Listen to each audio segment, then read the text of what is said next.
how to group blocks in Notion. Hey guys, in today's video, I'm going to show you how to group blocks in Notion. Stick around till the end so you don't miss anything important. Let's get started. First, head over to Notion's official website and log into your account. If you've already connected your Google account, just hit Continue with Google for a quick login. Once you're in, you'll land on your Notion dashboard. This is basically your main hub for all your pages and projects. In Notion, everything is built from blocks. These blocks can be text, images, lists, equations, pretty much anything. To create a new block, just place your cursor where you want it. Type a slash and choose from the list of options. For example, if you want to add an equation, pick equation, type it in, and click done.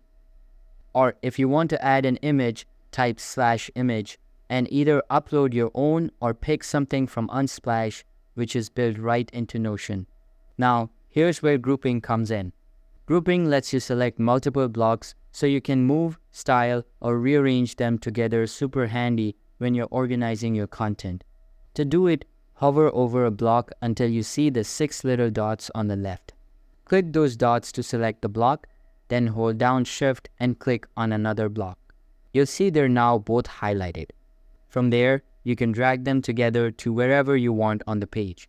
Whether you're moving them down, putting them side by side, or just keeping related content together, grouping makes it all a lot faster. And that's it, you just learned how to group blocks in Notion. Thanks for watching and see you in next one.